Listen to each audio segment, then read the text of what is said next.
Health medicine BD চ্যানেলে আপনাকে স্বাগতম জানাচ্ছি। নতুন আপডেট পেতে আমাদের চ্যানেলটি সাবস্ক্রাইব করুন এবং বেল আইকন বাটনে ক্লিক করে আমাদের সঙ্গেই থাকুন। আমরা প্রতি রবিবার সন্ধ্যা 6টায় গর্ভাবস্থা মোট 40 সপ্তাহ নিয়ে ভিডিও আপলোড করে থাকি। আজকে আমরা দশম সপ্তাহ নিয়ে আলোচনা করব। দশম সপ্তাহে গর্ভবতী মাকে অভিনন্দন। এই সপ্তাহের মধ্যে আপনি গর্ভাবস্থার 4 ভাগের 1 ভাগ সময় অতিবাহিত করে ফেলবেন। এখন থেকে আপনার পেট কিছুটা বড় হওয়ায় বাইরে থেকে গর্ভবতী বোঝা সম্ভব হবে। এ সপ্তাহের আগে বাচ্চাটিকে ব্রণ হিসেবে চিহ্নিত করা হতো, কিন্তু এখন সে একটি মানব শিশুর আকার ধারণ করবে। দশম সপ্তাহে গর্ভবতী মা ও গর্ভের বাচ্চার মধ্যে কি কি পরিবর্তন আসে জানতে ভিডিওটি মনোযোগ সহকারে দেখুন। দশম সপ্তাহে গর্ভের বাচ্চার আকার ও ওজন।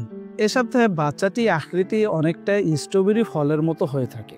পরিমাপ হিসাবে 1.22 ইঞ্চি বা 3.1 সেন্টিমিটার লম্বা হয়ে থাকে। এছাড়া ওজনে বাচ্চাটি এখন প্রায় 4 গ্রাম। আগামী 3 সপ্তাহে বাচ্চার আকার দ্বিগুণ হয়ে যাবে। দশম সপ্তাহে কত মাস কত দিন? দশম সপ্তাহকে দিনে হিসাব করলে 70 দিন হয় এবং মাস হিসাবে 2 মাস 10 দিন, অর্থাৎ আপনার 3 মাস চলছে। এখানে সপ্তাহকে 7 দিন এবং মাসকে 30 দিন ধরা হয়েছে। তবে গর্ভকালীন সময়ে সপ্তাহ হিসাব সবচেয়ে সহজ ও সার্বজনীন। দশম সপ্তাহে গর্ভবতীর মধ্যে পরিবর্তন। কোমরে ব্যথা। গর্ভধারণের পর থেকে শরীরে অতিরিক্ত হরমোন নিঃসরণ বেড়ে যায়। সেই সাথে বৃদ্ধিপ্রাপ্ত জরায়ুকে জায়গা দেওয়ার জন্য গর্ভবতীর কোমরের হাড়ের জয়েন্টগুলো হালকা ঢিলে হতে থাকে। এছাড়া জরায়ু ও গর্ভের বাচ্চার ওজন ও কোমরে অতিরিক্ত চাপ দেয়। এ সকল কারণে গর্ভবতীর কোমরে ব্যথা অনুভব করা অস্বাভাবিক কিছু নয়। হালকা ব্যায়াম ও হাঁটাহাঁটি করলে ব্যথা কিছুটা প্রশমিত হবে। স্তনের বৃদ্ধি। প্রতি সপ্তাহে স্তনের দুগ্ধ তৈরির জন্য চর্বি ও অন্যান্য উপাদান জমা হতে থাকে। এছাড়া স্তনের রক্ত প্রবাহ বেড়ে যায়। এর জন্য গর্ভবতীর স্তন কিছুটা বড় হবে এ সপ্তাহে। সকালের অসুস্থতা। সকালে ঘুম থেকে উঠেই অসুস্থতা, বমি ভাব হওয়া এই সময় স্বাভাবিক। বেশি বেশি পানি পান করুন ও আদা চা খেতে পারেন। মানসিক অস্বস্তি। এ সময় গর্ভবতীদের যখন তখন মন খারাপ ও ভালো লাগার অনুভূতি হতে পারে, তবে খারাপ অনুভূতিটা একটু বেশি হয়। দেখা যাচ্ছে অহেতুক কারণে আপনি রেগে যাচ্ছেন বা ভালো লাগা বিষয়গুলো খারাপ লাগছে। পরিবারের সাথে নিজের ভাব প্রকাশ করুন, ভালো লাগবে। ক্লান্তিবোধ। শারীরিক বিভিন্ন পরিবর্তন গর্ভবতীকে ক্লান্ত করে দিতে পারে। ঘুমিয়ে হয়তো এখন আগের মতো শান্তি নাও পেতে পারেন, তারপরও চেষ্টা করুন বিশ্রাম করতে। সাদা স্রাব।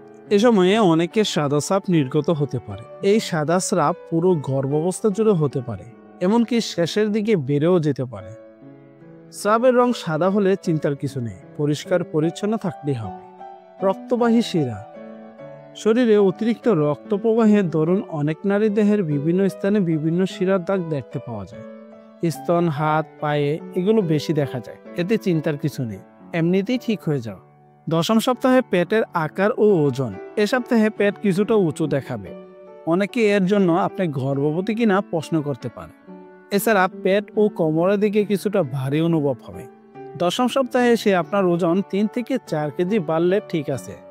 যদি ওজন না বাড়ে, এর মানে আপনি সঠিক পুষ্টিকর খাবার খাচ্ছেন না অথবা শারীরিক সমস্যা ভুগছেন। দশম সপ্তাহে গর্ভের বাচ্চার বিকাশ। শুরুতেই বলেছিলাম এ সপ্তাহে একটি বাচ্চাকে বাইরে থেকে মানব শিশুর মতো মনে হবে। তাছাড়া আগের সপ্তাহে বাচ্চার গুরুত্বপূর্ণ অঙ্গ প্রত্যঙ্গের কাঠামো তৈরি হয়ে গেছিল। এখন থেকে এগুলোর উন্নয়ন ঘটবে। হাতের নখ, হালকা চুল, হাড়ের জয়েন্ট শুরু হবে। অনেকে অষ্টম সপ্তাহে আল্ট্রাসাউন্ডে বাচ্চার হার্টবিট পাওয়া যায় না। এক্ষেত্রে সর্বোচ্চ 10 সপ্তাহ পর্যন্ত অপেক্ষা করতে হয়। দশম সপ্তাহে গর্ভবতীর করণীয়। নিজের জন্য মাপসই ঢিলেঢালা পোশাক কিনতে বা বানাতে পারেন। প্রতিদিন কমপক্ষে 20 মিনিট হাঁটুন বা হালকা ব্যায়াম করুন। রাতে 8 ঘন্টা ও দিনে 2 ঘন্টা ঘুমাবেন। বাড়ি কাজ করা থেকে বিরত থাকুন। সর্বোপরি হাসি খুশি থাকুন এবং আপনার জানতে চাওয়া বিষয় কমেন্ট করে আমাদেরকে জানাতে পারেন। জাযাকাল্লাহ।